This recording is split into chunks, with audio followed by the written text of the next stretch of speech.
जय श्री कृष्ण। भगवद गीता का चौथा अध्याय श्लोक नंबर 37।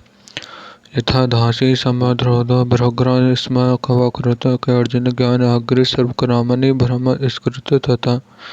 इसका हिंदी अर्थ है, अर्जुन जैसे प्रज्वलित अग्नि ईंधन को सर्वथा भस्म कर देती है, ऐसे ही ज्ञान रूपी अग्नि संपूर्ण कर्मों का सर्वथा भस्म कर देती है।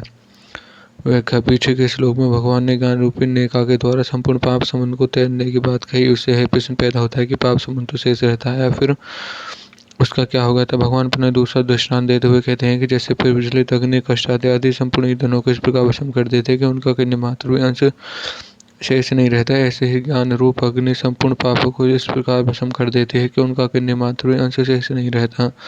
जैसे अग्नि काष्ठ को भस्म कर देती है, ऐसे ही तत्व ज्ञान रूपी अग्नि संचित प्रारब्ध और क्रियामान तीनों कर्मों को भस्म कर देती है। जैसे अग्नि में काष्ठ का अत्यंत अभाव होता है, ऐसे ही तत्व ज्ञान में संपूर्ण कर्मों का अत्यंत अभाव हो जाता है। तात्पर्य है कि ज्ञान होने पर कर्मों से अथवा संसार से सर्वथा संबंध विच्छेद हो जाता है। संबंध विच्छेद होने पर संसार की स्वतंत्र सत्ता का अनुभव नहीं होता, फिर तो एक परमात्मा तत्व ही शेष रहता है। वास्तव में मात्र क्रियाएं प्रकृति के द्वारा ही होती हैं।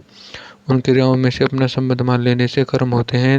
नाड़ियों में रक्त प्रवाह होना, शरीर का बालक जवान होना, सांसों को आना जाना, भोजन का पचना आदि क्रियाएं जिस समष्टि प्रकृति से होती हैं, उस प्रकृति से खाना पीना, चलना बैठना, देखना बोलना आदि क्रियाएं भी होती हैं। परंतु मनुष्य अज्ञानवश उन क्रियाओं से अपना संबंध मान लेता है, अर्थात अपने आप को उन क्रियाओं को कर्ता मान लेता है, अर्थात वे क्रियाएं कर्म बनकर मनुष्य को बांध देते हैं। इस प्रकार माने हुए संबंध से ही कर्म होते हैं, अन्यथा क्रियाएं ही होते हैं। तत्व ज्ञान होने पर अनेक जन्मों के संचित कर्म सर्वथा नष्ट हो जाते हैं। कारण है कि सभी संचित कर्म अज्ञान के आश्रित रहते हैं, तथा ज्ञान होते ही वे नष्ट हो जाते हैं। तत्व ज्ञान होने पर कर्तव्य अभिमान नहीं रहता, अतः सभी क्रियामात्र कर्म अकर्म अर्थात फलजनक नहीं होते। प्रारब्ध कर्मों का घटना अंश तो जब तक सही रहता है तब तक रहता है, परंतु ज्ञान ही उसका कोई असर नहीं पड़ता। कारण है कि तत्व ज्ञान होने पर भोग तृप्त नहीं रहता, अनुकूल प्रतिकूल परिस्थिति सामने आने पर वह सुखी दुखी नहीं होता। इस प्रकार तत्व ज्ञान होने पर संचित प्रारब्ध और क्रियामान ये तीनों कर्मों से शून्य मात्र भी संबंध नहीं रहता। कर्मों से अपना संबंध न रहने से कर्म नहीं रहते, भस्म रह जाती है,